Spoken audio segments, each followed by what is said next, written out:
All right. Well, good evening, everybody. As we're coming up, as it is just turned 7:05, we're going to get this started. We do have three village board members present, so this is an official meeting of the Village of Trumansburg. So I will call that meeting to order now. Trustee Giles has indicated she would not be able to make it. I have not heard from Trustee Carver, but the three of us make it a quorum. So we are in open session. This meeting is being recorded and live streamed.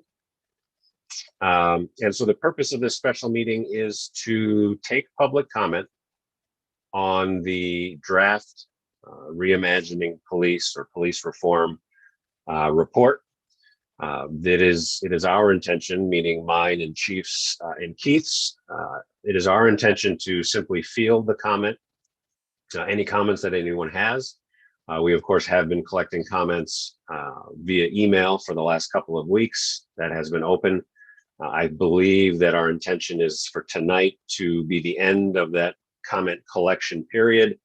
So that way we can have what amounts to about 10 days to take all those comments into consideration, make any changes to the draft report that we choose to make, so that the village board can then discuss that final draft on Monday, the 29th, which will be an open meeting, but it will be for the purpose of the board to discuss that final report with an eye towards adopting, by resolution, adopting that report so that we can submit it to New York State by the April 1 deadline, which is that Thursday.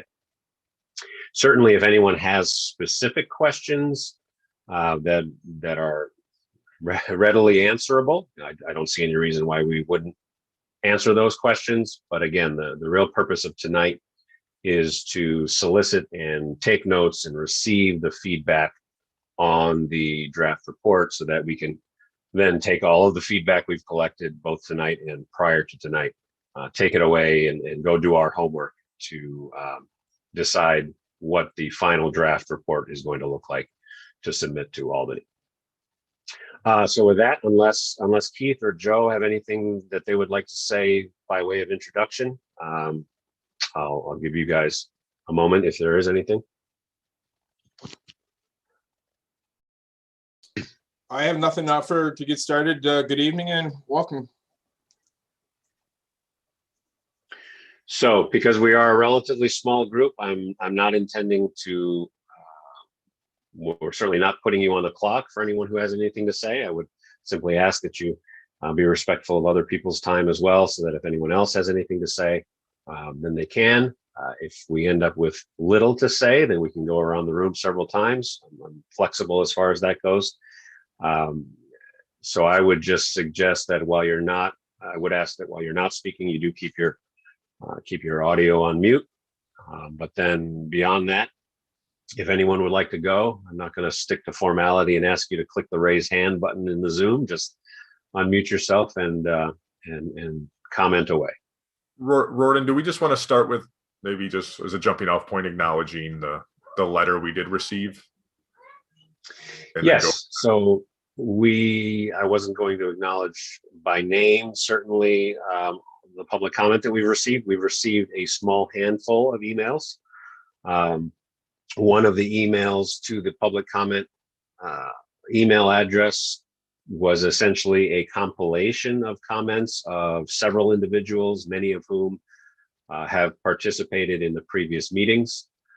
And some of those folks had continued an ongoing dialogue with Keith since those meetings. And I do want to say that I appreciate not only the efforts of those folks, but everyone who attended all of the meetings, both members of the public, local elected officials, members from the school district. So I think the amount of input we've received through that process has been excellent. And I do appreciate the ongoing interest. It's actually not often that we get a whole lot of interest on village related topics. So I'm always glad when there is interest. And I appreciate all of the efforts, which I believe, and it is one of the parts of the report. I believe that interest has a place in an ongoing manner for further and future communications and discussions. So Thank you to everyone who participated. And yes, there were just a couple of emails from members of the community, including one that compiled several comments from several folks. I have a question, if I may. Sure, Doug. Doug Lockwood on Cemetery Road. I'm not able to see the report. I'm not sure where I would go to find the draft proposal on the Trumansburg website. Can somebody direct me to that, or maybe post in the chat or something? It is in, and I will post it in the chat for you, Doug. It is on the police department's page. Oh, it's on the. As well as on the main page, there is a news item. So in the left-hand column, if you're on the homepage of the village website, the left-hand column is news. And the third item down is Trumansburg Police Reform Draft Report. Okay. Which actually, I apologize, it actually has a link to the police department page. And on the police department page, there's the draft report itself. And I don't know if anyone really wants to see it via screen share. I could do that, but. No, it's not necessary. That's fine. Thank you. I have another question then for the board. Sure. The letter that was circulated that I understand has been received by the trustees and I believe also Chief. Can that be entered into the record as public comment? It is and has been. It is officially part of the record, and it will be part of what we consider for any edits before we make the final draft. And I believe, although I don't think we're going to include names, but I believe that the final draft report will have an appendix section that will include all of the actual public comments that we've received. And so that will not only be part of our record, but will be part of the report itself. Okay, great. Thank you. I guess one final question then. Sure. Would anybody care to comment on that letter and how you envision adopting any of those suggestions into the report? I will simply say that my plan and the vision for the process was to collect all of the comments, was to produce the draft, and then collect all comments that come in. And then after tonight, Chief and Keith and I will review all the comments and decide, have those comments inform whether or not, or I should say, have those comments inform any changes that are made to the draft in the production of the final report. At our meeting on the 29th, I will say that I intend to, in the presentation of that final report, I intend to, I don't know that I'll go bullet point by bullet point, but I intend to discuss most of the comments we've received, whether from that letter or from other members of the public, and kind of just, it'll be I don't know that it'll be a discussion at that point, but it'll be an itemization of the comments relative to the draft report, relative to the final product, and why some things may have influenced edits or not. Warden, is the draft the same thing as the PowerPoint? Yes. Okay, all right, thanks. Yeah, the format of the report that we submit will be that kind of PowerPoint PDF style. And then the contents will be potentially edited between now and Monday the 29th.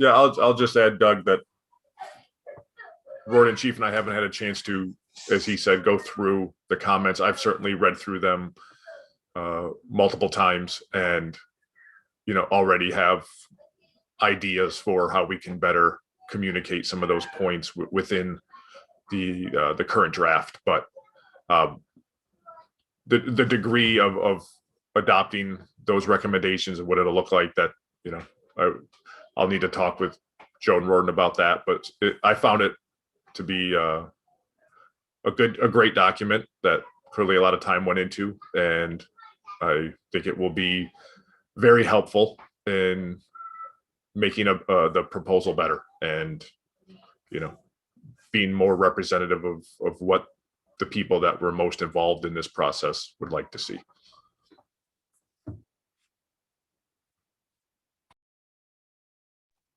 Yeah, I will just say to that point, Doug, I will echo what Keith said, that as I said at the beginning of the meeting, I certainly appreciate the amount of effort and thought that folks have given to the process, and to their thoughts on the process itself, their thoughts about our police department here in the village, and so on. So it's certainly welcome anytime we get that kind of participation and engagement from folks.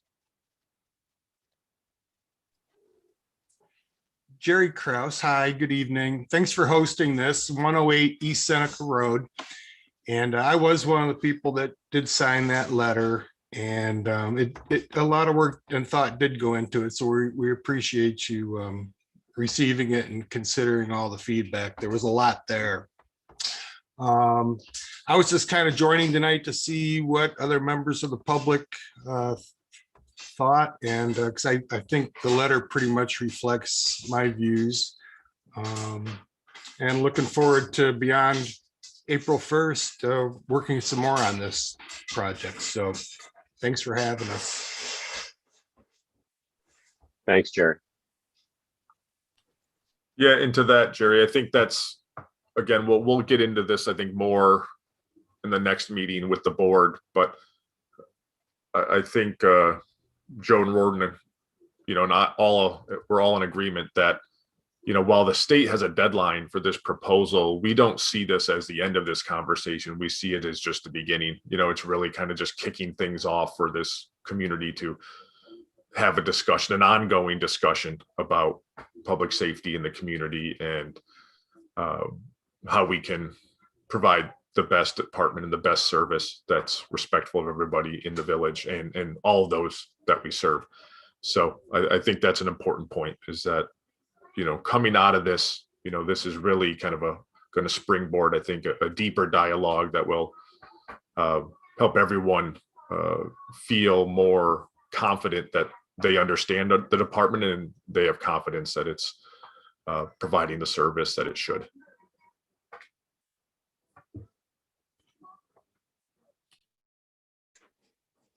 Thank you for that.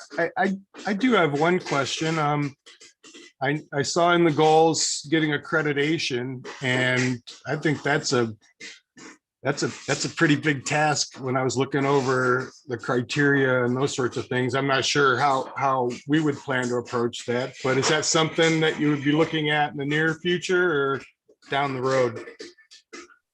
Well, it is a goal, and it's on my list. It is a big undertaking, but as reform and everything's it's one of the things, if you look at other police departments, when you do the complaint type of ratio, they are accredited, which minimizes their amount of complaints. We aren't riddled with complaints, but Jerry, to address it, it's just something that I think would help I'll say really the community, but to understand that there is a understanding that the men and women here are understanding, representative of their community, and the concept of policing in their community goes with that.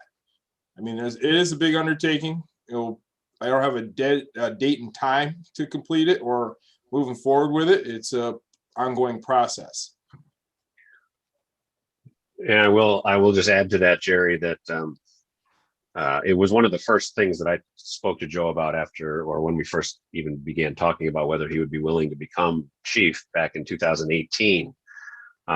You probably can't see this, and I won't belabor it, but I started a list back in 2018 of major initiatives and projects that I was hoping to have the village begin in my first term as mayor, and that list is now up to about 32 items. And these are all, large scale projects or initiatives.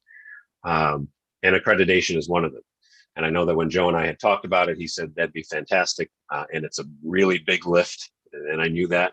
But I am hoping that it's something that we can, COVID certainly sidelined some of these or delayed some of these initiatives.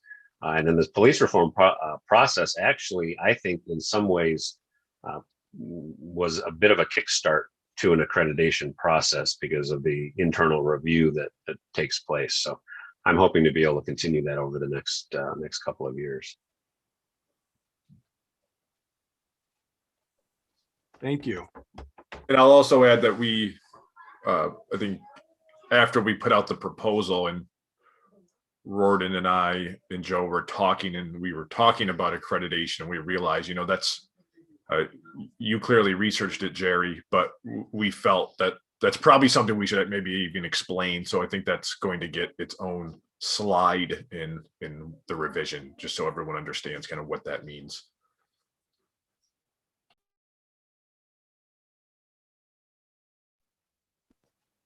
Thank you. I'm talking. Oh, sorry, I didn't mean to Go interrupt. ahead. Go ahead, You- Talia.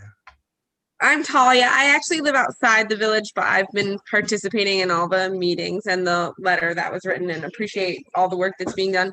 Can you just briefly talk a little bit more about what accreditation means right now? Like, is it a certain set of standards or trainings that the police department has to take, or you have certain number of people on the force that work so many hours? What is the accreditation? If you could just briefly share what that does entail, I think that would be great for some of the people here.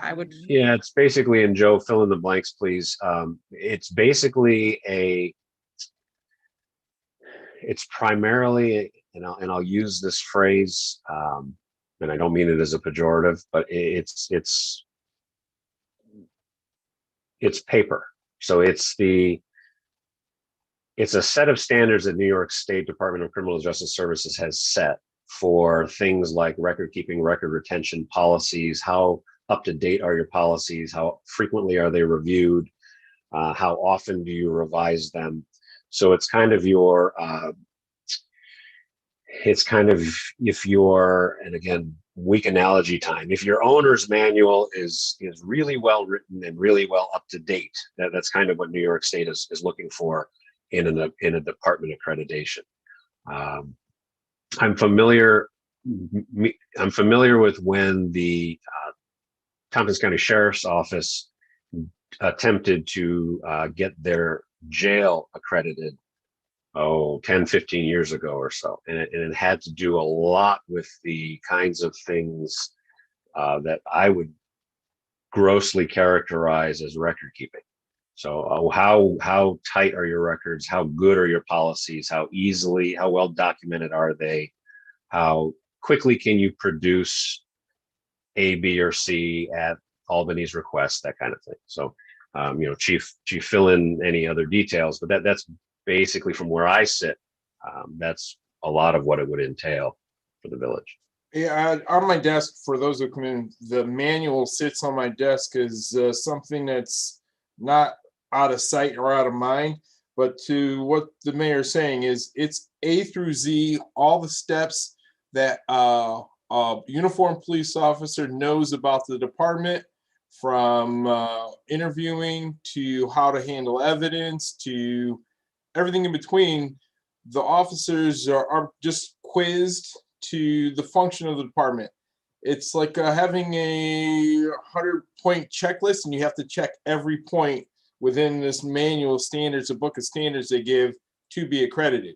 So it's kind of going from front to back to make sure to the filing cabinets are properly ordered, to the guys know where all the reports are to be found, between a property report to an accident report, accessibility, our database, be it the CAD system, to tracks, to our investigative reports. All these things have to be really a function and flow. And I'm not going to the past, but to get things up to where they would be, I'm still working towards just everyday function to get to the standards to be accredited. And boils down to even to the uniforms, the equipment in the cars. There's a huge checklist that is time consuming, but at one point in time, and as the mayor touched base on, out of this reform is a little bit of catalyst, because some of the things you have to check and go over, make sure the guys know, and revisit, reread, make sure that everything is addressed accordingly to really the Department of Justice. But this is the standard where I would like to achieve sometime. Thank you for that. And that would allow the conversation then, it sounds like, to continue with, you know, a group of people, of community members, and then like, how often do you update your standards if you're accredited? Do you know that? Or is it just making sure that you have them on hand, or is it also like every 2 years you have to show that you've changed policy or that you've updated? Or Well, that's a good question, because there's really not a set time on a lot, because some things give years, some are open-ended to the administration what they set. For myself, I review our policies as we're evolving from the previous administration here to new. I review them yearly, or as something changes or a directive comes from the Department of Criminal Justice, as a, let's say, a recommendation, or they would see something here, is we pull out our policy, the section, if or whatever that pertains to, and address it. So there is really no set. For myself, I'm setting a 2-year addressing of certain things, but yearly, from January of every beginning of every year, for me to review it. So I have a time and date to start fresh for the upcoming year, if that makes sense. yeah, great, thank you. So I guess I've got a comment on that. So I understand that it's basically getting kind of the owner's manual together, all the policies and procedures, getting them written. So you know what you do and how you're supposed to do it. But I think there's an important element to the accreditation where you also look at how well you're doing it and look to make improvements where you can.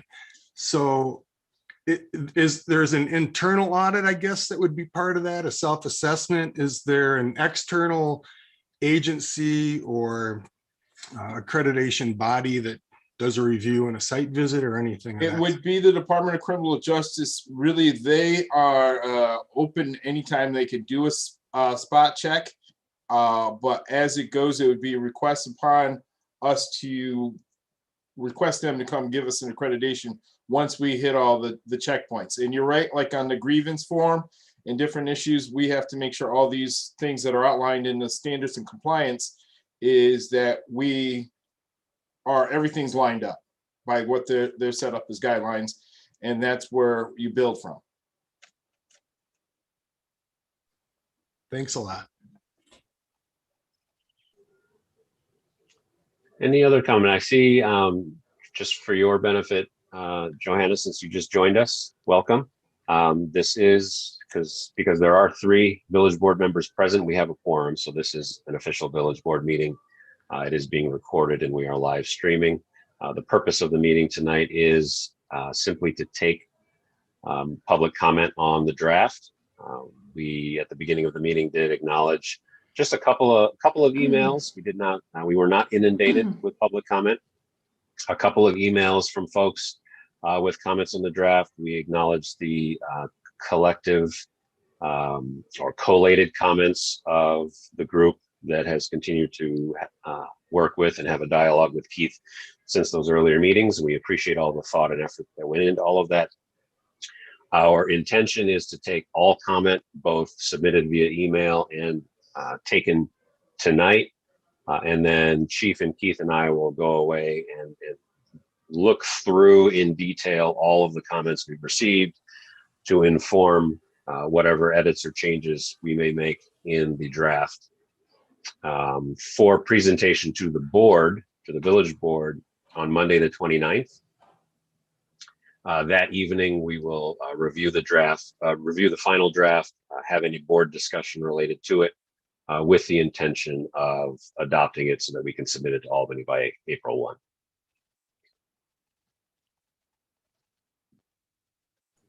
Thanks. This is Maureen Chalish. Hi, Maureen. Hi. I appreciate Marlene's question earlier. It is it being a simple one, asking if the PowerPoint was what you were going to be submitting. And when I looked at that PowerPoint, I really thought that was just an overview and did not include the meat of what the expectations were for what you were to send to Albany. I appreciated very much the letter that Jerry Krause was part of and posting on Facebook that gave me more information about what the expectations were for this document that was to be submitted. And I think in one of my comments that I sent to you, that I really appreciated the way the comprehensive review team plan review did with setting the goals, the strategy, and the action. It was much more clear to me what the expectations were and how you were going to come to that end. So just to comment, when Marlene mentioned that earlier, was that the PowerPoint was the actual draft of the document. It doesn't seem that it covers enough material. I learned more from the letter that was sent from the group that Jerry Krause signed on to. So I appreciate very much the effort that it took to put that together. I felt better informed about this project by that letter. Thank you. Thanks, Maureen. Any other comments? I guess I have I don't know if it's a question or a comment. Trumansburg isn't the only police entity that has to go through this process. And there are others in Tompkins County that have gone through this. And the city of Ithaca has come up with quite ambitious proposal, or at least the mayor has. And I was wondering what was the level of participation that any of you had, and maybe this is for Chief Nelson, but in their assessments, particularly Tompkins County and the Sheriff's Department in their review, and were you able to participate in that, and maybe comment to what extent, and what is the plan going forward? And one of the reasons why I ask is, from what I've learned, the 911 calls in Trumansburg are all handled through the sheriff's dispatch. So in a way, we're tied to whatever they decide is going to happen with their organization, or whatever types of reinvention the sheriff's department may have. So what was the level of participation the village had with their work? I'll certainly, Chief can answer for his part. The short answer, Doug, is none. The village of Trumansburg, and I will go out on a limb and speak for the other 3 village police departments in the county. The village of Trumansburg, the village of Dryden, the village of Groton, and the village of Cayuga Heights were not invited nor approached to participate with the county or the city in their discussions whatsoever. Now, that is not surprising, I suppose, for the city of Ithaca, because they are a self-contained municipality that has to make their own decisions for themselves. It's a little bit surprising on the part of the county. Certainly, we were made aware of the various public meetings and public comment periods, so we could certainly, any of us could attend as private citizens. For sure, I don't know if attending as, say, a private citizen and the mayor of a small municipality in the county would have weighed in on any of those decisions, but we certainly were not asked to the table from the perspective of how those changes or suggestions at the county or the city might affect the outlying municipalities. I will say that to that end, once the city and county released their report, I did reach out to Jason Molino, the county administrator, who is a Village of Trumansburg resident, and I have a good relationship with him, and asked that regardless of what gets adopted at the county and city level, I did request that the county sit down with the 4 municipalities that have village police departments and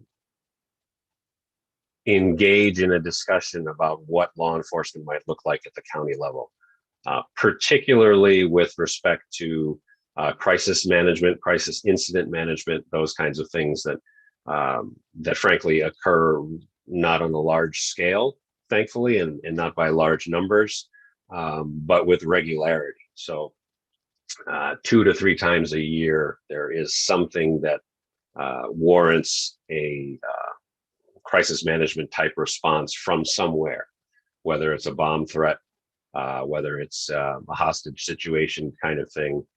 And it can happen anywhere. It does. One of the more recent ones a couple months ago was over in Dryden. So there's a conversation to be had about what the county and its internal municipalities will be doing going forward to manage those kinds of situations. And I'm happy to report that both Jason Molino and Sheriff Osborne have agreed to have those conversations. But I obviously can't tell you where those conversations will go because we haven't had them yet. But to the specifics of your question, we were not invited to weigh in or collaborate on the plan that the county and the city put out. And also the 911 center is separate even from the sheriff's department. They dispatch emergency services, but the sheriff doesn't immediately oversee the 911 center. It's by a different director. So how calls and emergency services along those lines are dispatched, it's separate. And the moving forward to the county reform is separate. It will play a part, but it is separate from what they have. Yeah, the 911 calls are directed to the Tompkins County Department of Emergency Response, and they have their own hierarchy and structure. Currently, their director is Brian Robeson, who is retiring, so they are looking for his replacement as we speak. And they have within DOER, they have kind of divisions that interface with law enforcement, with fire departments, with ambulance departments, and so forth. But that's where dispatch is run out of. I have a question. We only have one full-time. This is Marlene Darfler. We only have one full-time officer and the rest are part-time. Is that correct? Correct. So how much control or influence does the Trumansburg Police Department have of, I'm assuming these part-time people are trained and live in other places. So how do you make a cohesive plan for our police department when people could be coming in from so many different, being trained so many different ways or following rules of other municipalities where they also work? Well, to answer your question, and I say our past administrator took and utilized their training similar or what would be offered to police officers. To answer that question, now streamlining and going with the further steps in the future of accreditation, all the trainings and everything have to still be in-house regardless of your part-time or full-time status. So they will all receive, I guess, will be double trainings or similar trainings. And be it from, there's several, let's say, organizations or entities that offer different types of training. They're going to go through it because what had been past practice was receiving certificates or getting copies, and the state collects all trainings on officers in the state of New York. So there's a database that collects those. But for here in this department, it's to say that this department gave X training, even though they received it at Cornell, Ithaca College, the Sheriff's Department, Seneca County, Schuyler County have deputies from there.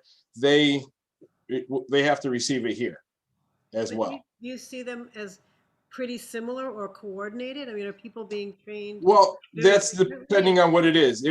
Some are similar in coordinating, but they're just going to have to. It's not coordinating because the philosophy and approach sometimes in other departments and handling, say, found property isn't the same as is here in doing certain things. So procedural training and stuff in practicing law, similar, but is in trainings for de-escalation, mental health, different issues. It's going to be what the Trumansburg Police Department puts forth. So when they come in and put on a uniform here in this department, they're following this department. I mean, in theory, does that get confusing? I mean, is there such a difference in maybe how you deal with someone in mental health they're really not that different, but they are different. All right, so in each county is different. How just up in Seneca County, how the process of dealing with the county response and how county calls are handled is different than Tompkins County. So there is, and the officers here are doing fine, say meshing in between the two. I haven't had an issue with overlapping or confusion between one department to another department. Okay, thank you.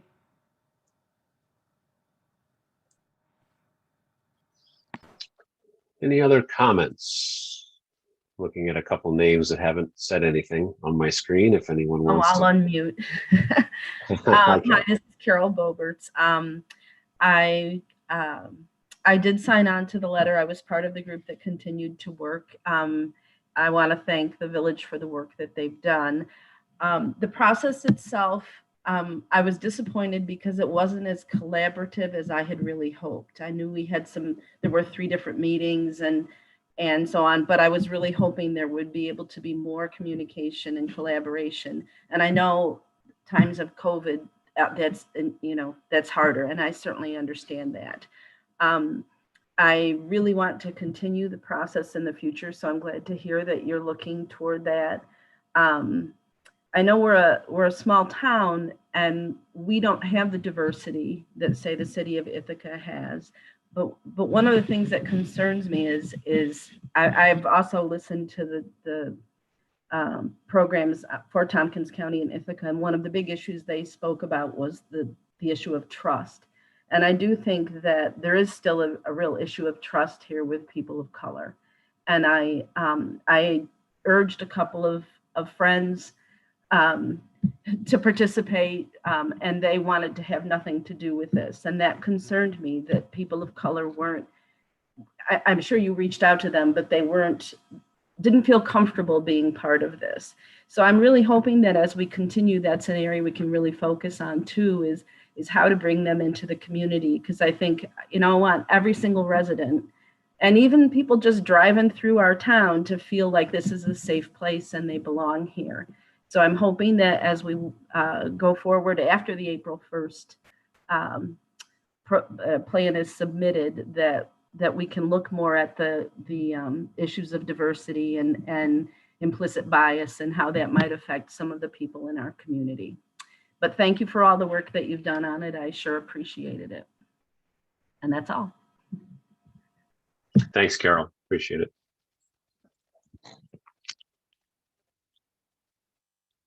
Anyone else have a comment or question?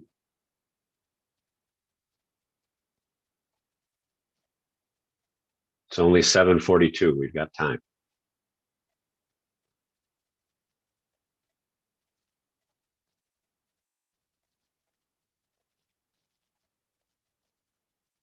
I guess I have a question.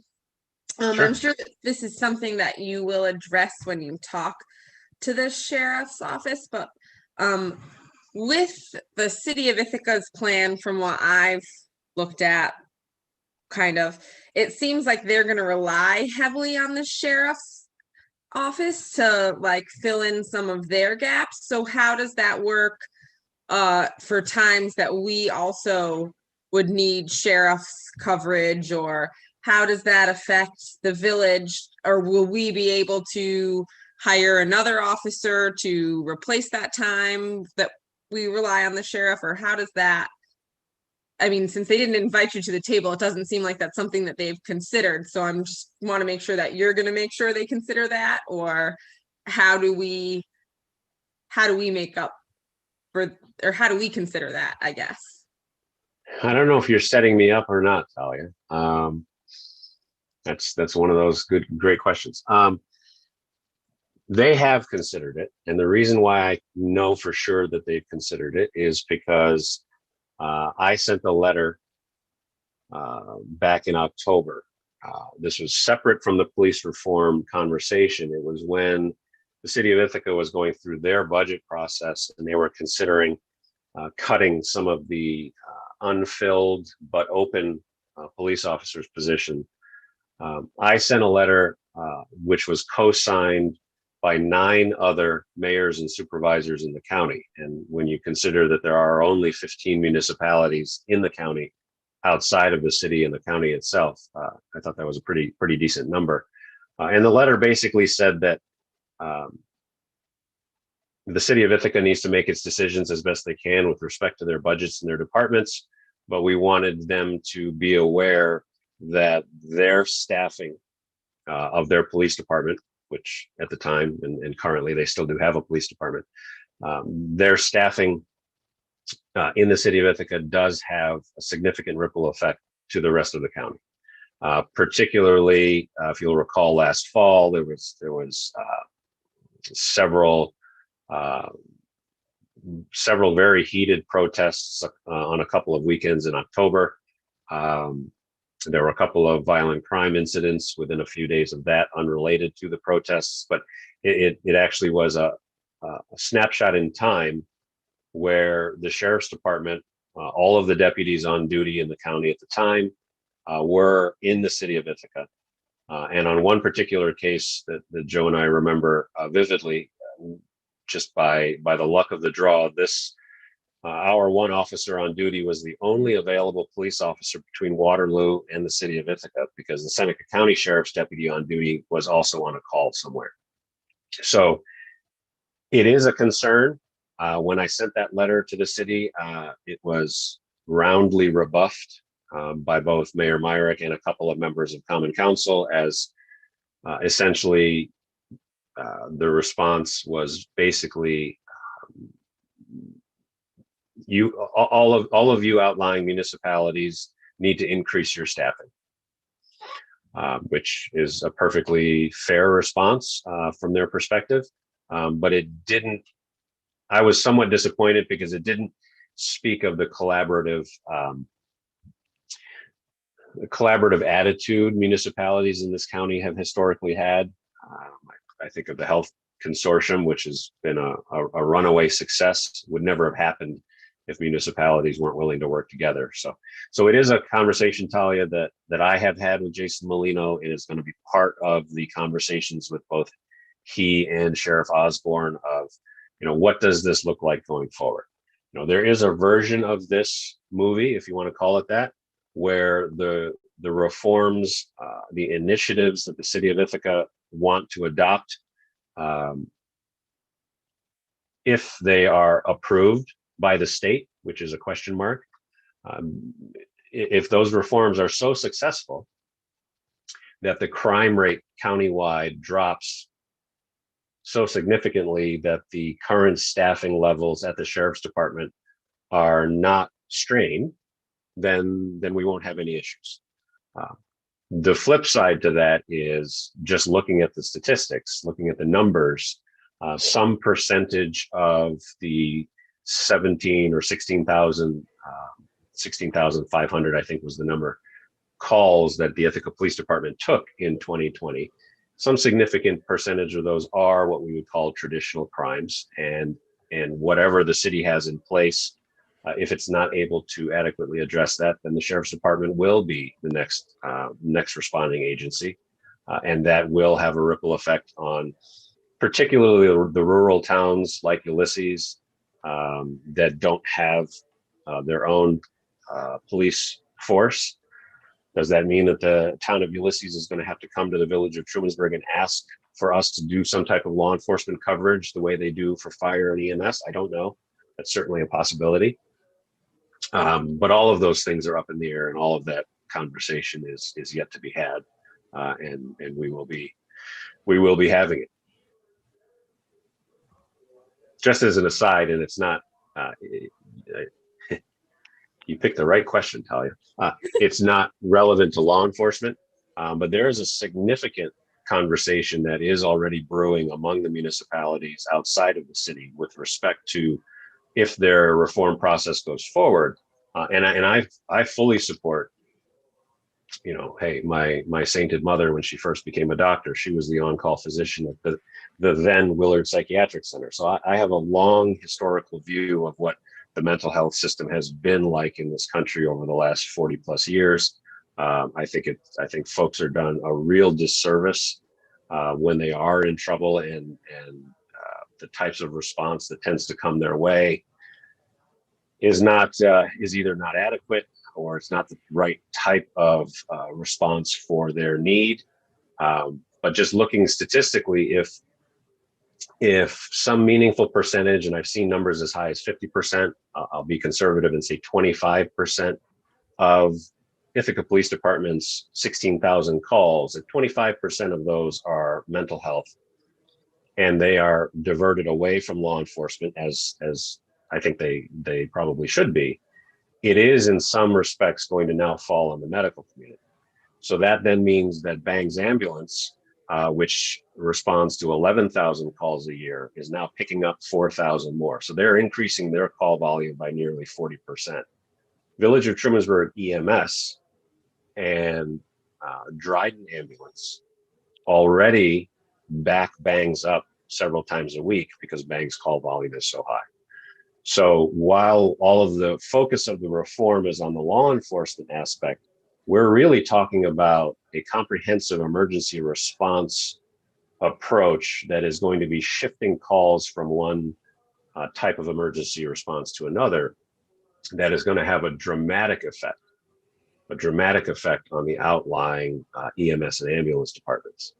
So where our EMS budget crossed $1 million a year for the first time last year, and we have 1,000 calls, if that only goes up by a couple of hundred calls, we're looking at a significant budgetary impact to the village. So all of these things are on my radar and have to be part of the broader discussion, and try to tick things off one thing at a time, but sometimes you have to take on multiple conversations at once. Thank you. Yeah, that sounds, there's a lot more to consider than you even think about until you really get into it. Thank you. Sure, you're welcome. Maureen Chalish again. So back to filing the report, the deadline is April 1st. What are the expectations for what happens with this report? Is it a pass-fail?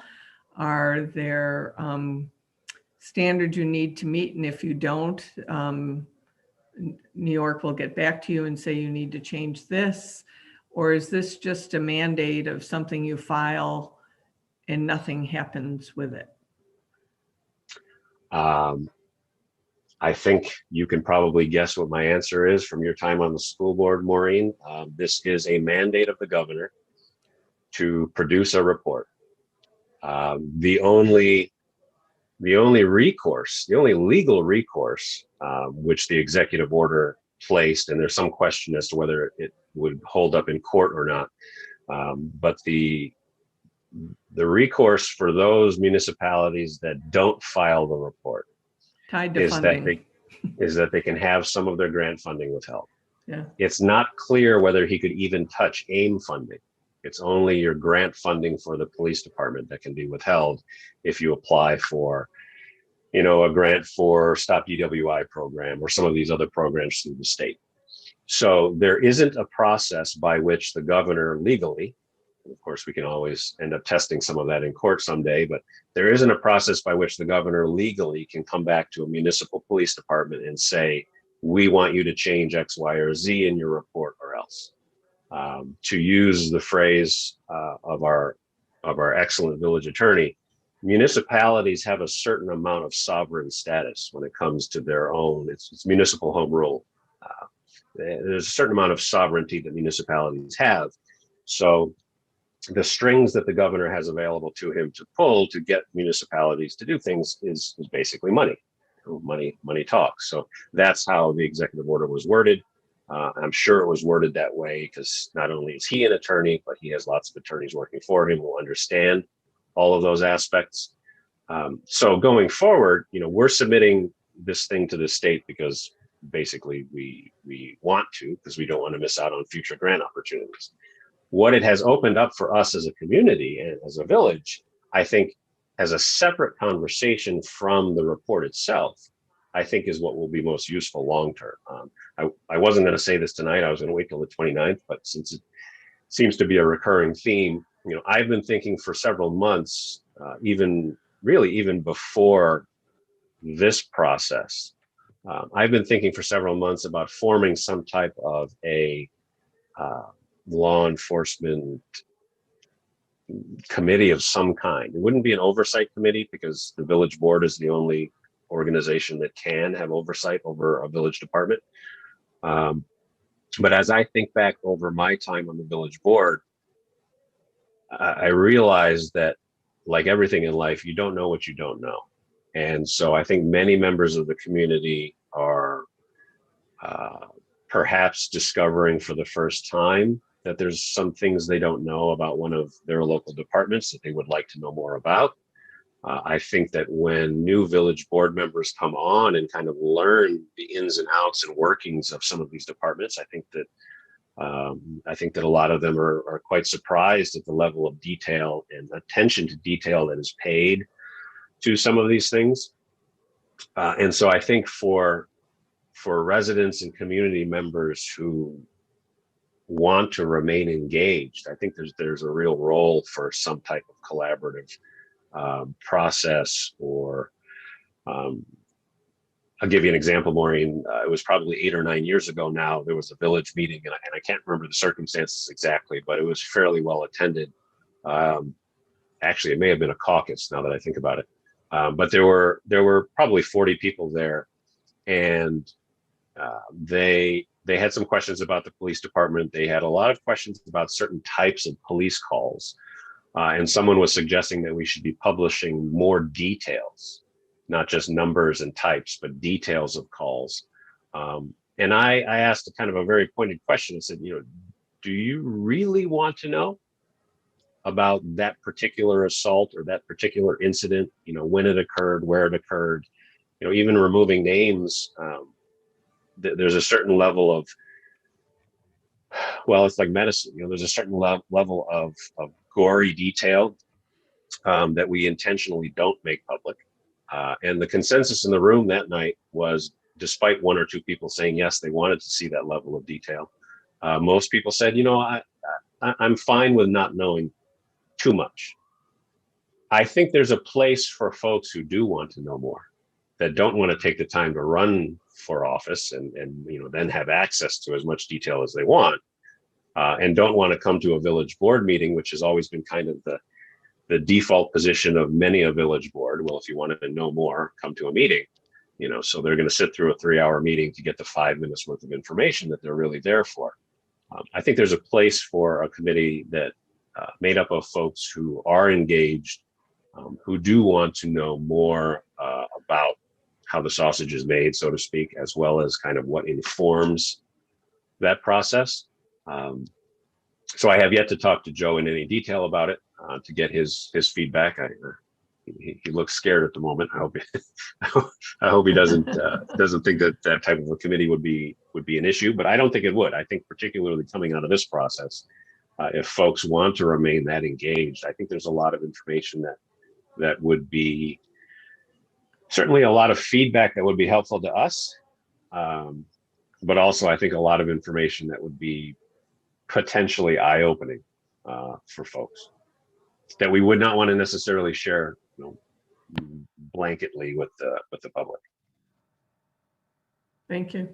I have a question Sure. that might not be appropriate for here, but does this report give Trumansburg the autonomy to say, when we have a mental health crisis, we're calling the mental health service, not the police?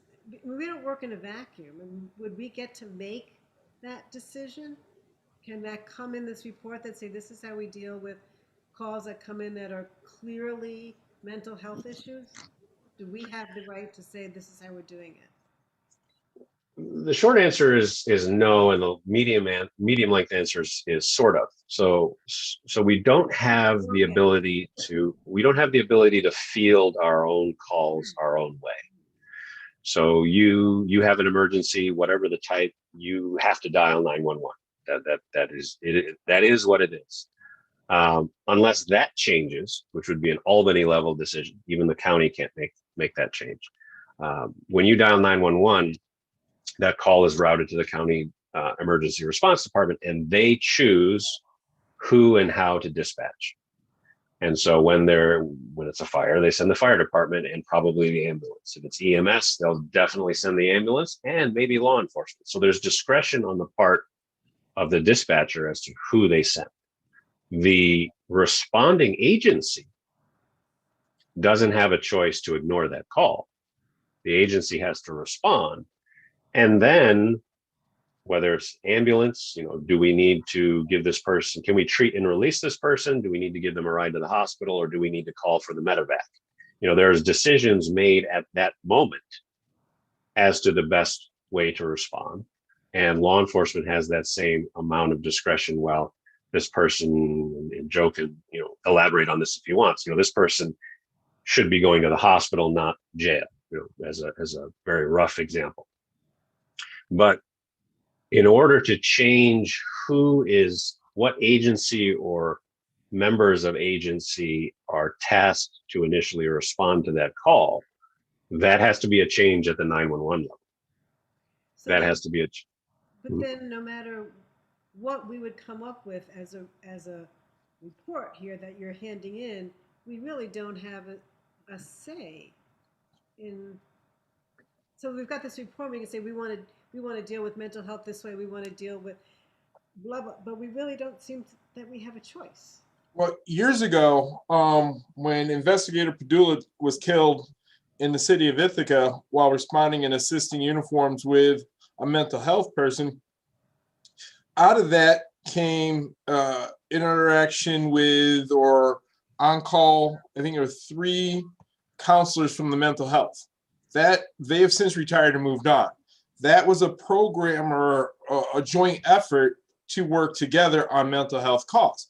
That is something somewhere the ball could be picked back up again, and it would be helpful to respond. There is a person on call.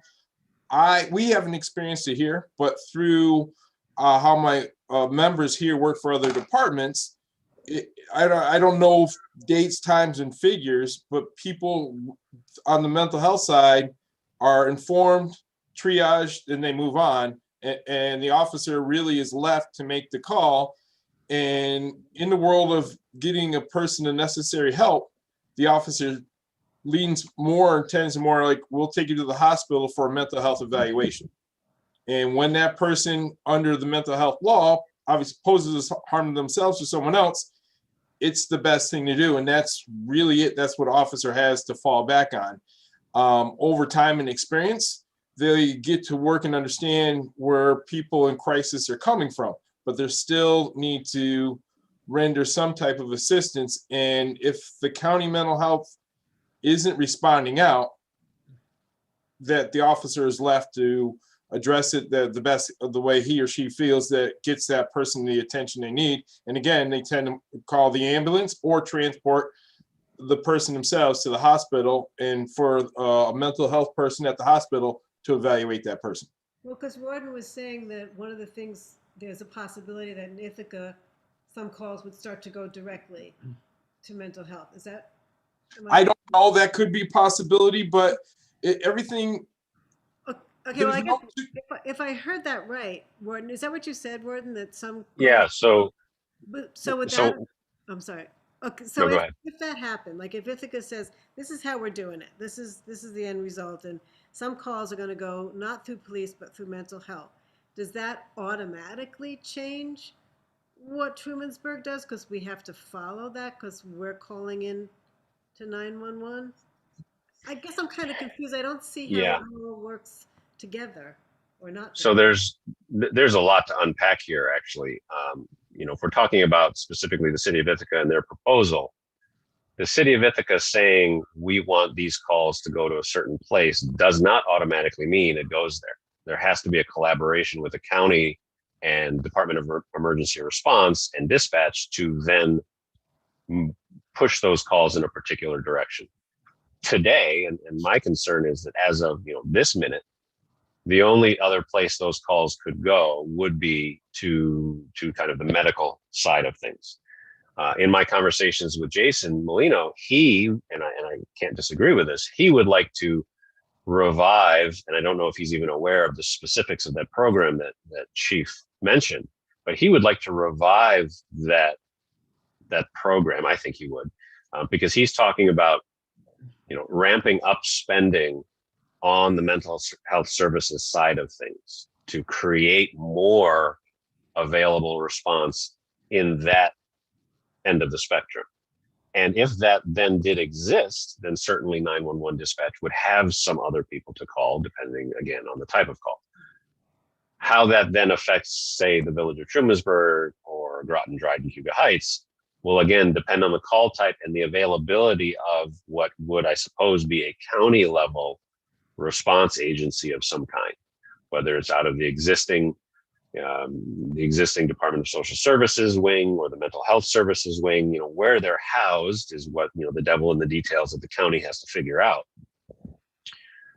And I know that Jason is hopeful that by having much more staffing of that nature, that those calls that are more appropriately sent in that direction will then alleviate pressure from the law enforcement side of things. And that is certainly a very noble pursuit and a hopeful goal. And we'll have to see how it actually is put together. Okay. And so back to one of your comments from a couple minutes ago, the short answer is, I hate to be the cynic, the short answer is kind of yes. We can advocate for or even demand of Albany, we want more services for X, fill in the blank.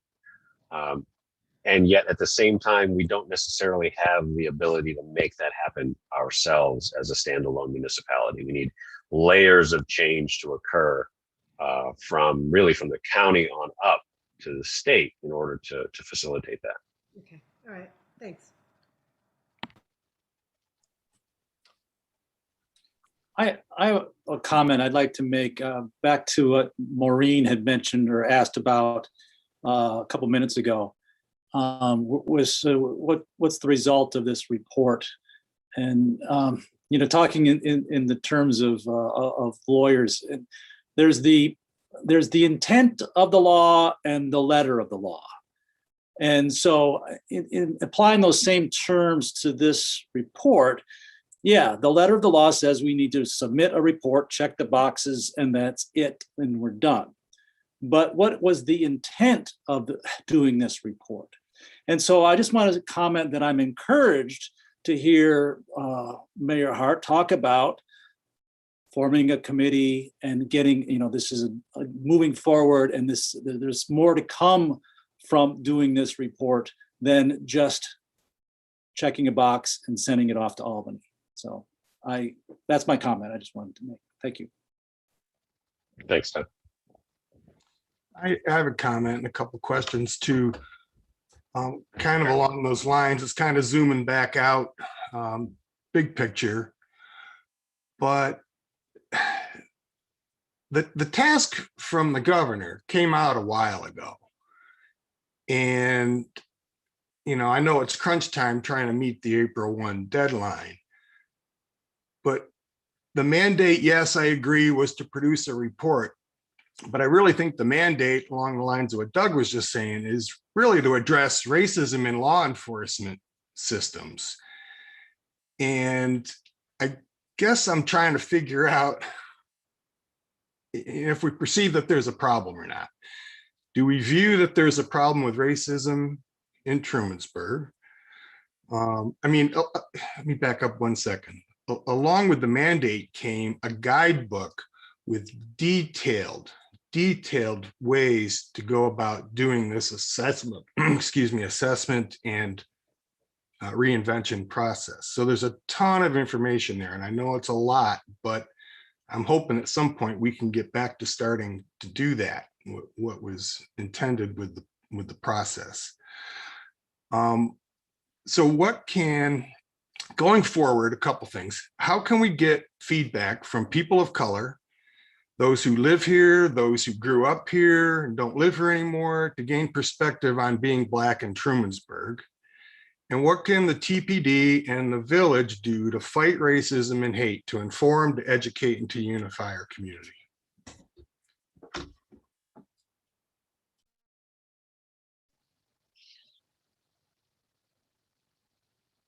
Well, certainly, Jerry, that's, that is the process. That is the ongoing process. I think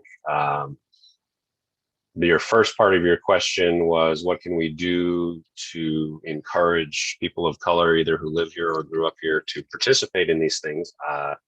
My answer to that is that if anyone has suggestions as to a way to have people participate, or encourage people to participate who, as Carol mentioned earlier, are reluctant to, then I'm certainly open to that. I've never been a believer in voluntelling people that they have to participate, or in any way trying to, I don't even use the word force, but if people are reluctant to participate, I think it can be hard to get them to. But I'm certainly open to ways that this village board can be more encouraging of anyone who has an inkling that maybe they would like to participate, but for any number of reasons they feel that they can't, shouldn't, or won't. As to the second part of the question, how do you combat racism? You combat racism by combating racism. It's sort of a question that answers itself, in my mind. When, and I know Chief has spoken to this, and I'm sure he wouldn't mind commenting on it again. If he were to hear of a complaint of an officer in our department engaging in any activity on the job or off the job that indicated that they were either harboring racist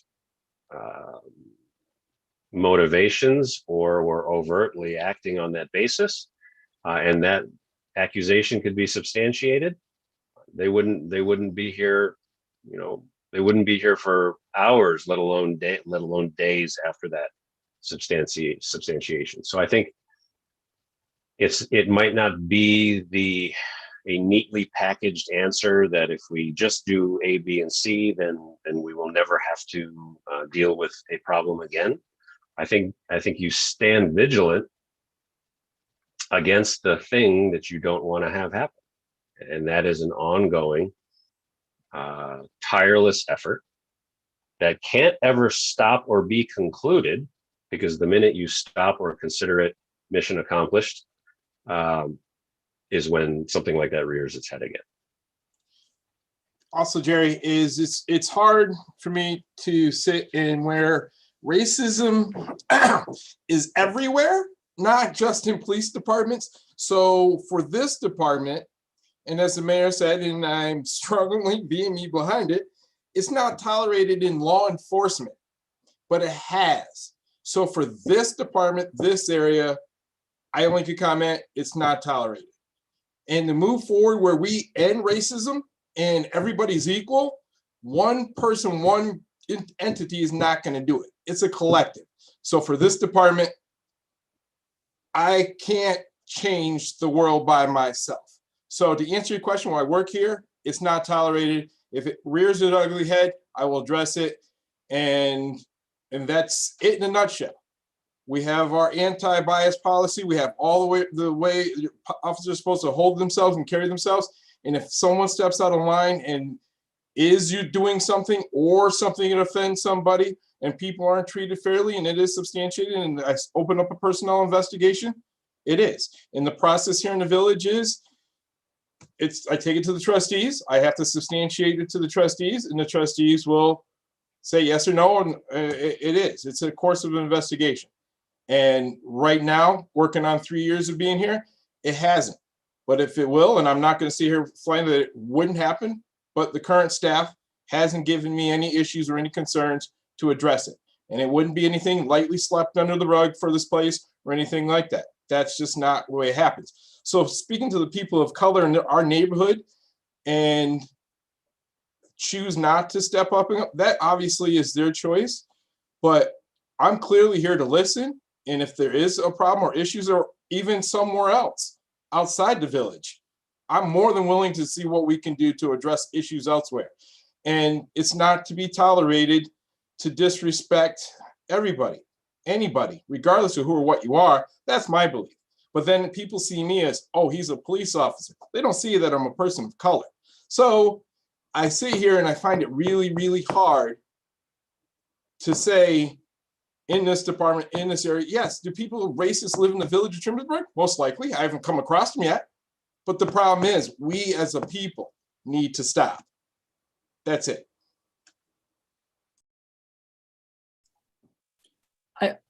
Thank you for that comment. I'd like to just add in, if I may.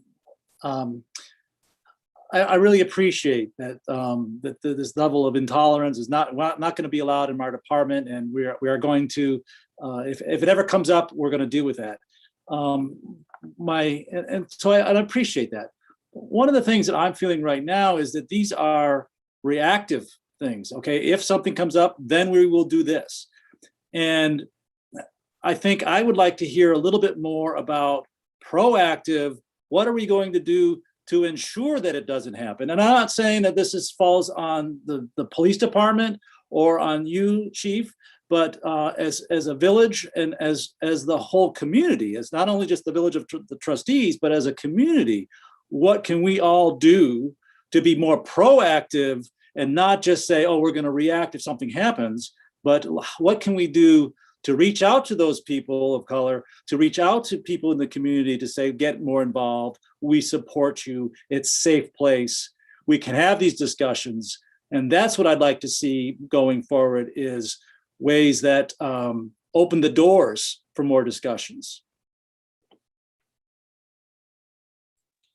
I'd like to say thank you too for your responses, Royden and Chief Nelson. Maybe there are some things we can do. Maybe some of us citizens and residents can talk to our friends and neighbors and relatives who are of color and find a way to get input perspective from them, because I think we've got to understand where we've been to know where we're going. And while it might not be evident, there are undertones in our community. I'm not going to get political, but I know we've got a lot of people in the village who are sort of anti-Black Lives Matter and are, pro blue lives, back the blue. I don't see it as an either or. I think we all need to be working together. And honestly, the people I've seen involved in this process so far are all people who are interested in the anti-racism element of this. So I'd be curious to see what others have to say. I don't know how widespread your input was, but I'm looking forward to ongoing discussions though. Thanks for your work. Yeah, Thanks, Eric. I'll just add, and thanks everyone for sharing these comments. It is helpful, and I think it's absolutely a bigger conversation that goes beyond public safety in our community.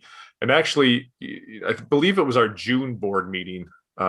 We had a fairly long discussion. I believe it was June about the creation of a committee to talk about diversity in the village. The idea that we knew we probably weren't getting feedback from our underrepresented population, and we needed to be more in touch with that. And so what would that look like? And how would we form a committee like that? And what would its task be, where we could actually, go to a place where there would be real action taken and results. And, we knew we didn't want to establish a committee that would be toothless. And, we really wanted to make sure that we could do something that would bring the appropriate residents to the table and actually be able to deliver something that the village could act on. And as we talked about it more, so this would have been, I think, just a few weeks after the executive order was released. And we identified that process as an opportunity to start that discussion as part of this proposal, with the hopes that then it would carry on, and maybe that would be the right catalyst. The proposal process would be the right catalyst to have this larger discussion.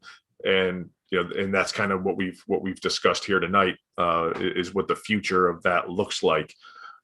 So I think very much that group, that committee that Gordon has discussed, that he's been thinking about, should have a more holistic view than just public safety.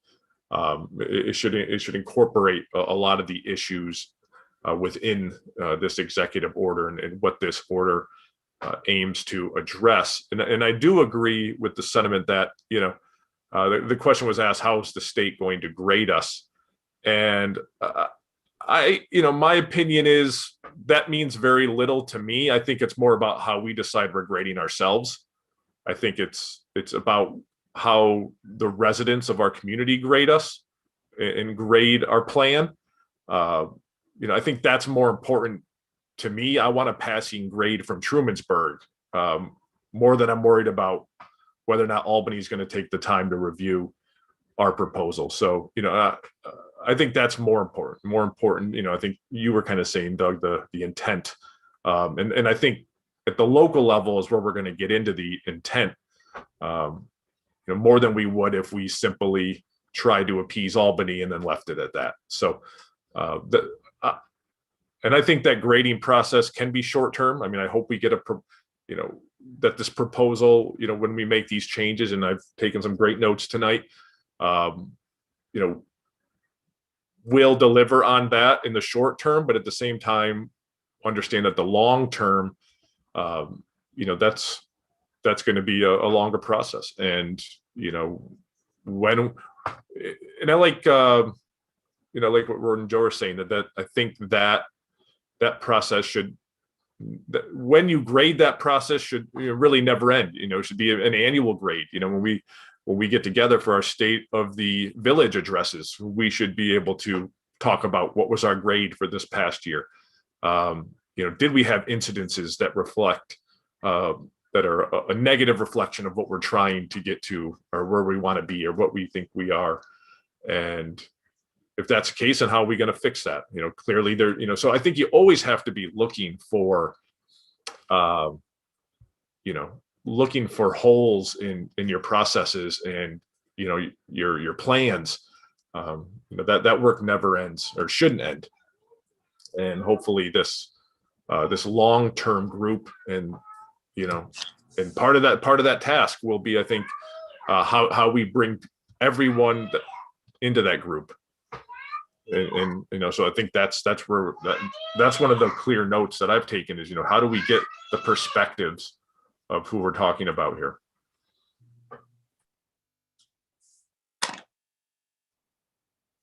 This is Joanna. I just had a couple of things to add, and I did sign, and I was part of the more collaborative group that came up with the letter that was shared with the village. But just so there's a lot in there that covers what my idea of the report was and how it could have been expanded.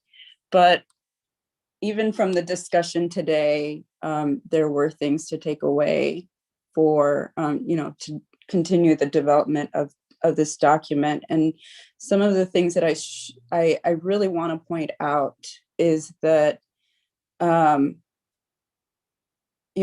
think about diversity and within our community, we're not going to have what other towns have or cities have. We are not going to have in the near future, a place where there are more non-white people than white people. So how do we look at that differently? And some of the things that I heard tonight was actually having more of an allyship with those minority groups.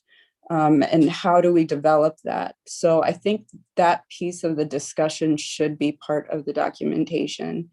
The work that the village has put in, either the village in its entirety, people that serve on the village. I know that they've put a lot of work into really trying to understand diversity, inclusivity, and unconscious bias, all of these things that we've been trying to learn on our own. They should be available resources for the village and our residents. And it should be something that we highlight as part of how we have transformed our village. And I shared in the group that I was in before that that in this area, you don't feel so safe if there are white police officers. So how do you change that? How do you change what that looks like? And that's really to be an exemplary police department instead of thinking that the only way that we can that we can look at thinking this as a way to fix how we only address the people that are currently in our village. So it should be a long-term plan. Part of that is succession planning. How do we keep the good police officers? I've heard that not so good. There have been issues in the past with whoever was here. It was before I came to the village. So what are we addressing in the village to actually continue the good work that is currently being done? And that was not necessarily in the plan. I think succession planning should be our strength, because I don't think we'll ever see more than 1 or 2 full-time police officers in this area, or 3. I don't know, but I think that would be, where a strong focus should be in our plan. Because I think we all agree that our current police department, they're good, they're doing a good job.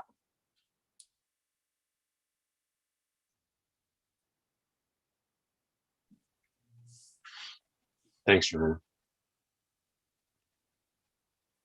Yeah, I think that's the kind of thing where the ongoing collaboration between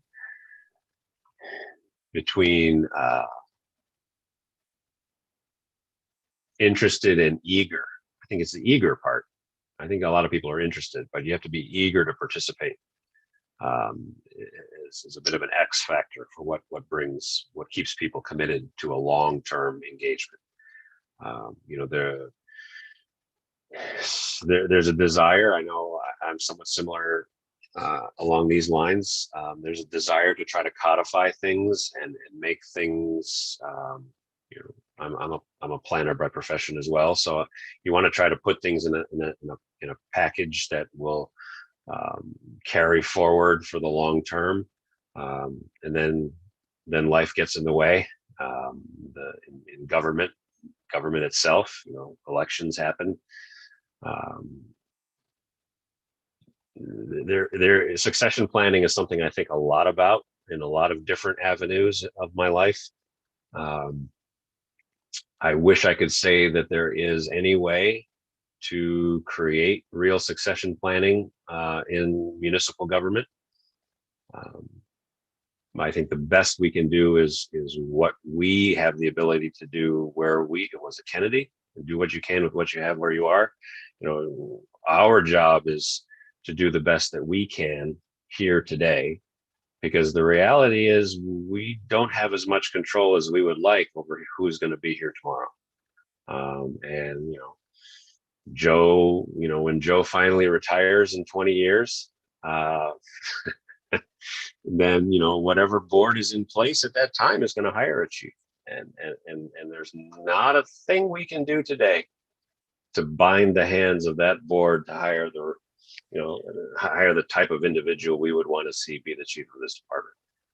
But what we can do is we can make sure that the department today operates the way we want it to operate today, and try like hell to build a culture where the kind of person who runs for a village board seat 15 years from now is also thinking about the kinds of things that we're thinking about, because it's just ingrained in who we are and how we operate.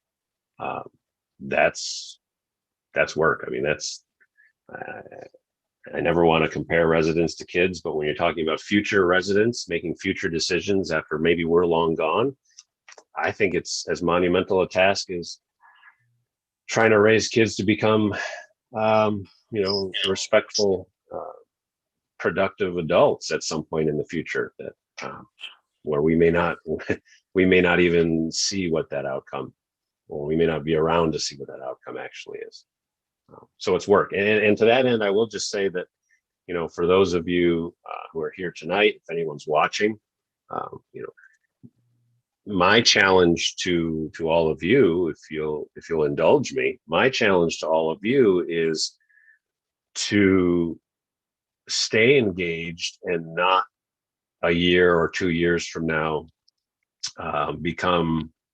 it's okay to be satisfied with the work you're doing, but don't become satisfied and complacent, because this is, in my recollection, this is speaking back to the issue of policing. This is the fourth time in my recollection, going back to say about 2004, even before I was on the village board. This is about the fourth time the conversation has come up about, what is our police department? What kind of police department do we want? Do we even need a police department? And the ebb and flow of conversation is usually one where the issue of the day is addressed, and then within a short few months, the people who are most passionate about that issue move on.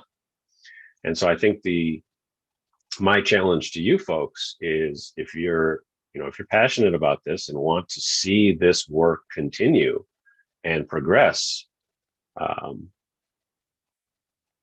some of that is on all of you. You have to stay engaged, and you have to continue to be willing to participate, continue to be willing to give your feedback, reach out to your friends who have interest in these topics but don't like meetings, or don't like to speak in public, or whatever the reason is that they I'm not asking anybody to run for office. I wouldn't wish that on most anyone, but to be willing to participate in meetings and give your feedback and input is what is going to be necessary.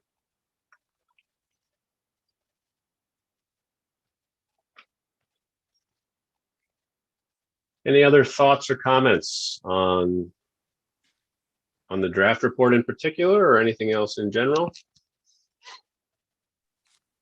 I have one question about the draft. So will that be shared prior to that, the date that you mentioned that you would be presenting to the village board? Yeah, Monday the 29th. So some of that, you'll have to ask Keith. Some of that will depend on how quickly we can do the edits. The format, I know that Maureen had mentioned something about it. The format, Keith and I and Joe looked at several reports from several counties and municipalities around the state, and it varied from college thesis style reports to more visually friendly reports. We intentionally chose, and I thank Keith for the design work. We intentionally chose a less, something that read less like a lab paper and more like a document that anyone, so that anyone from, an engaged adult, all the way down to, middle school student, someone who's interested in this topic would be able to get something out of it. Now, I know that in this particular group, there's a desire for a lot more granularity, a lot more detail, and I think that's where the ongoing work comes in. That's where, because I'll be perfectly honest, there are, over the last 15 years that I've been involved in village government, I can count on one hand, excluding folks present, I can count on one hand the number of people who are really interested in the granularity of government. And it doesn't matter whether it's police department or, you know, the water system or the sewer system or EMS calls. You know, it's not something that the vast majority of the general public has any interest in. And so when we're talking about something as important as this process, we wanted to make it something that people would consume. And then for the folks who want more information and more granularity, that's where I think that the ongoing process will be very important. And again, I not just encourage, but ask, you know, all of you to stay engaged, because if you all ride off into the sunset in 6 months, you know, then the kinds of issues that you've identified as being concerning hopefully won't rear their head for some time, at least not on my watch and not on Chief's watch. But eventually there'll be some issue that someone gets concerned about somewhere in the future, and then we will, whoever's in the position to review those issues at that time will look back at all of us and say, well, how come they didn't keep the effort going? So I think that some of that is incumbent on me, certainly, and on Chief, but I think it's also incumbent on everyone here. I just had one last comment that I forgot to add earlier. And so there was a comment earlier about engaging non-white people and why weren't they included in the conversation. And in the last discussion that I had with the folks that wrote that letter, you know, it came up again, and I am comfortable enough with those people to share that if you don't have a buddy, you're not going to talk. So it's so important to form those relationships with non-white people, because when you don't think that anything's going to change, you don't show up. You know, so to know that something is being put in place, that it's going to be an ongoing process, that this is something that we can grow from, it will bring people out to discuss further. And then approaching those those discussions with an open mind, to know that you don't necessarily know everything, because we don't know anybody's background.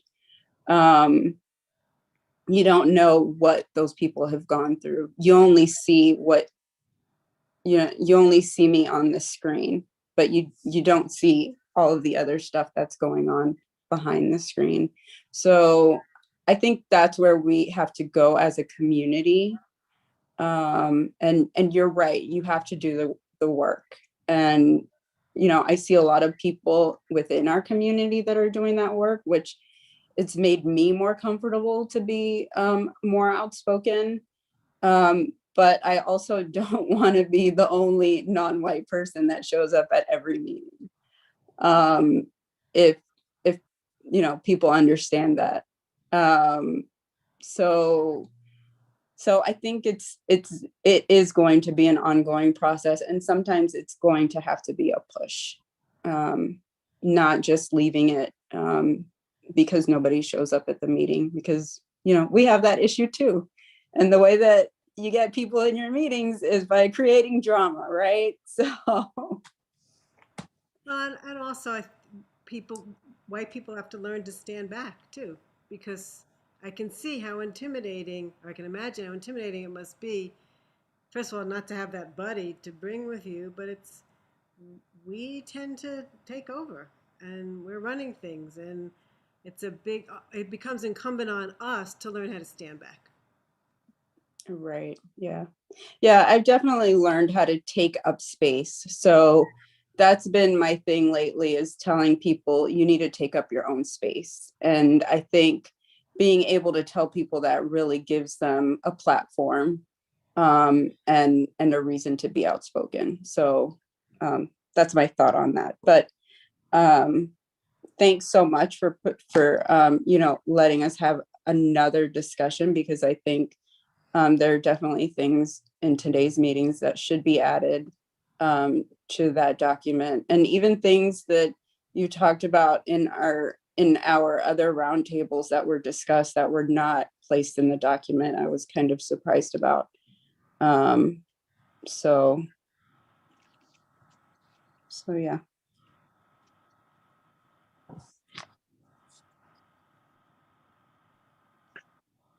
I just wanted to add, this is Carol, that I liked what Keith said about this being more of a holistic thing too, that it's not just about public safety, but that we need to look at all those different aspects of diversity in our community.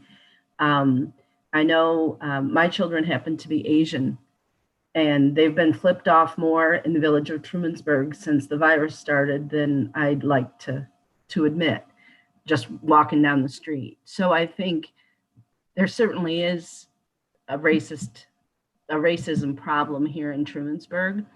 And I think if we're looking at it, whether it's from the school's point of view or from the village's point of view or the police department, I think it is more of a holistic issue that we need to be engaged in, and as Rawdon said, stay with, and not, disappear after this is over. So thank you everyone for your work on this. Yeah, thanks, Carol. Sometime when I'm not being recorded or live streamed, I'll tell you some of the things my Chinese mother had to overcome to open her medical practice in 1977 in this town. Now she made it home, and she loves Trumansburg, but it was I was one, so I don't remember it, but it was trying, to say the least. Well, I appreciate that, and I'm sure it's improved, but in all honesty, if I had realized, I'm not sure we would have moved here. We moved here, 14 years ago, and I guess I didn't realize the level that it would be, but it is, I think it is changing, and there are a lot of active people in the community trying to make that difference. So I appreciate that. How many years ago was that your mother was trying to do that? She just retired 2 years ago. She opened her office in April Fool's Day, 1977. And I guess I won't go into the details, but she had been the on-call physician at Willard. This is mid-70s, so right after One Flew Over the Cuckoo's Nest, and it was as bad as the movie suggested, and she wanted no part of that anymore. So she was looking to open a family medical practice, and went to every village community in Tompkins County, because my folks lived in the town of Ithaca at the time. And let's just say that the reaction everywhere else was worse than it was here, which is how she ended up here, even though the reaction here was certainly not welcoming. But she's feisty, and she's a fighter, and she found a building, and she opened her practice and said, here I am. 42 years later, her fifth generation of patients were sad to see her retire, but it was work. It was a lot of work. So yeah, it's the kind of thing when we talk about the long arc of history and trying to make improvements over things, I think we sometimes, because life is both long and short at the same time, I think we don't realize just how long and how much effort it takes to really make meaningful change.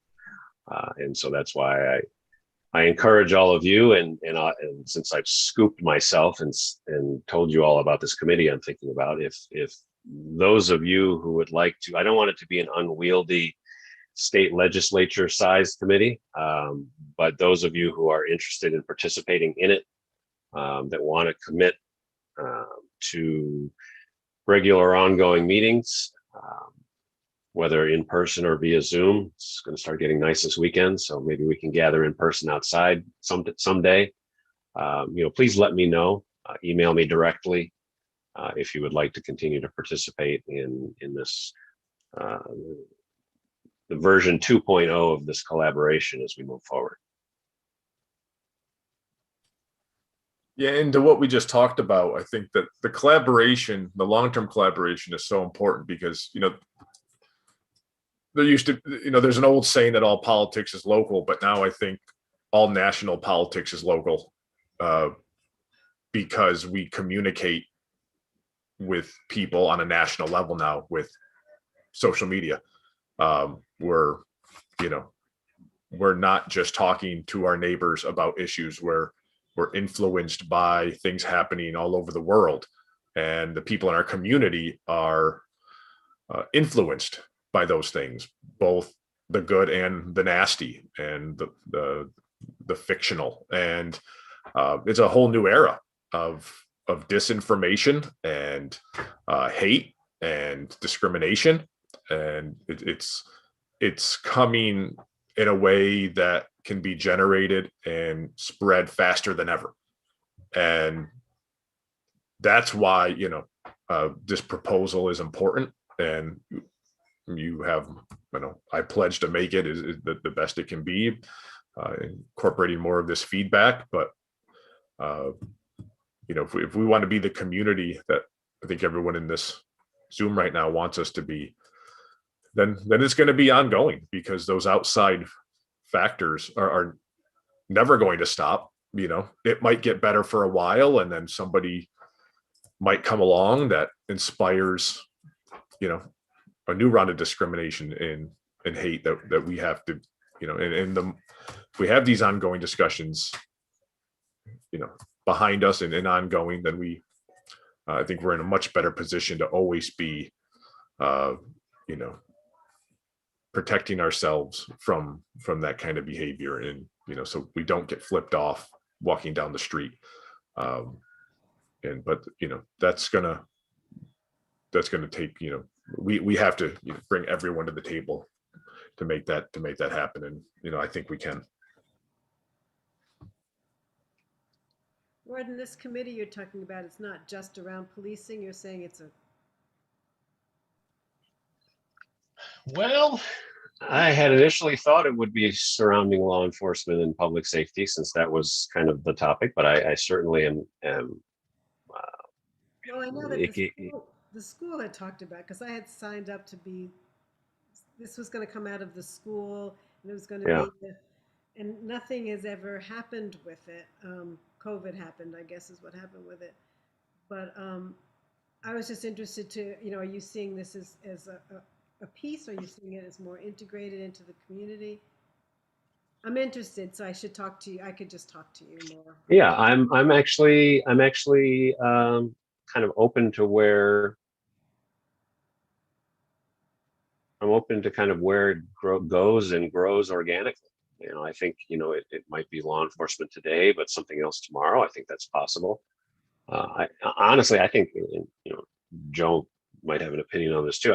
I think it's the nature of law enforcement, because look, we elect people both locally and at the state and federal level. We elect people to hopefully make laws that we agree with, and if we agree with them half the time, I think we're pretty lucky, because it always depends on I love to pick on Albany, but hey, sometimes they'll make a law that I agree with. So we elect folks to, and I was thinking about this the other day when talking to somebody. The simplest and easiest example is, I got an email the other day from some folks who live on South Street about speed on the street. Cars going too fast. So there's an easy example of a law that we want people to drive more slowly, so we lower the speed limit. But how do you make that happen? How do you actually, it's law enforcement, how do we enforce that law that we all like in theory? And I think it's the adversarial nature of that, because yes, there's an education process. There's, the desire and the hope that people will just do the right thing. But at some point, you're going to get that one person or 5 people or 10 people who flaunt that law. And then that creates an adversarial situation. And I think that then leads, because law enforcement is not only reactionary, it is at that moment when reacting to a law being broken, potentially or allegedly, it is adversarial by nature. So I don't know that this conversation will ever really be. I don't think we'll get the same type of conversation when we're talking about fire. I don't think we're going to get the same type of conversation when we're talking about our guys in the DPW or EMS. I think there's something about it that is inherent to what law enforcement is tasked with doing, that it can be a broader discussion. We can talk about more, broader issues. But in this moment, and I haven't really thought this through, but in this moment, I feel like policing and law enforcement will always kind of be the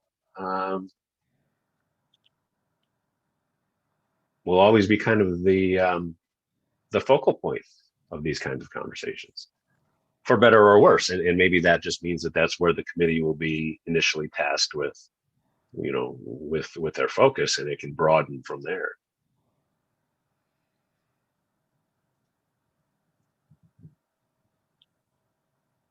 I want to just make one last comment, kind of Sure. jumping off of what you just said, and using the terms policing and law enforcement. And I just would like to maybe think about some other terms that we may want to consider, and that is public safety, crime prevention, and not just law enforcement or policing. And that's part of what I envisioned this whole collaboration and the report was, to come up with ideas of what does policing mean. And so that's where I'd just kind of like make it a little bit broader scope, perhaps, and not just focus on that one aspect of enforcing laws or enacting and enforcing laws, but look at other ways of general public and community safety. Thanks, Doug.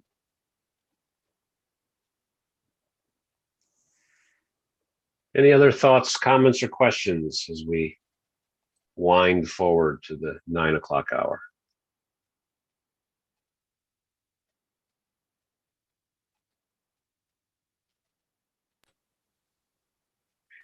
There was a point in the Well, meeting then- where when you said it's only 7:40. Is there anything else to talk I about?